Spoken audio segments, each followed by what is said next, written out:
A continuación vamos a hablar sobre los movimientos obreros y el pensamiento socialista. Estos movimientos se dieron con el objetivo de mejorar las condiciones laborales ante la fuerte explotación que había generado la revolución industrial que inició a finales del siglo XVIII. Entre los principales movimientos se pueden enlistar los siguientes y es importante que podamos distinguirlos claramente. En primer lugar, el ludismo. Este movimiento expresó la destrucción de las máquinas por parte de los obreros, ya que ellos consideraban que las máquinas llevarían a un gran desempleo.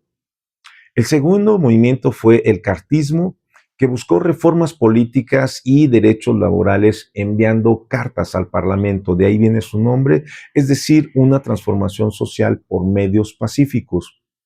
En tercer lugar, vamos a hablar un poco del humanitarismo, un movimiento que demandaba incentivos para mejorar las condiciones de vida de los trabajadores.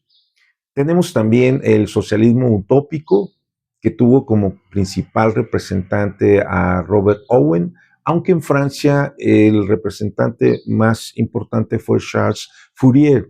Su propuesta era lograr una transformación de la sociedad por medios pacíficos. Para ello recomendó la creación de cooperativas, es decir, unidades de producción administradas por los trabajadores para su desarrollo social. Finalmente, tenemos el socialismo científico. Este movimiento estableció la lucha de clases antagónicas, es decir, irreconciliables entre el capitalista y el obrero. Y vamos a ver que para el marxismo, un movimiento que influyó mucho en nuestros movimientos socialistas, la lucha de clases fue el motor de la historia. Es decir, que en cada proceso histórico, en cada modo de producción, había dos clases contradictorias que al llevar su pugna al límite, pues entonces generaban el siguiente modo de producción. Por eso es importante este concepto de la lucha de clases.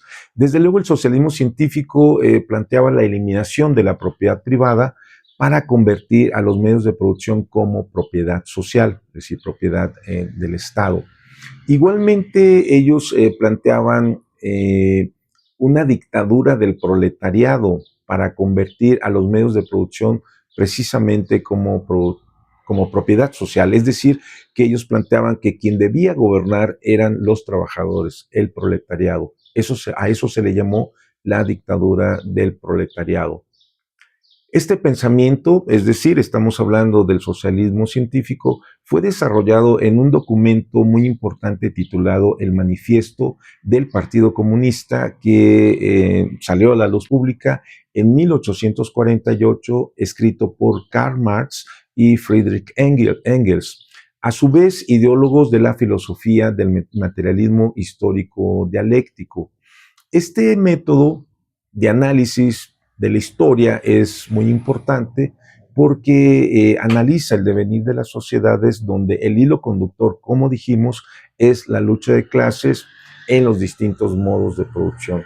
El objetivo del socialismo científico era propiciar una conciencia de clase explicado en este documento, el manifiesto del Partido Comunista, donde el proletariado o la clase trabajadora como clase explotada en una relación dialéctica, es decir, contradictoria, con un sistema represor para esta ideología del socialismo científico, de acuerdo a Karl Marx y Engels.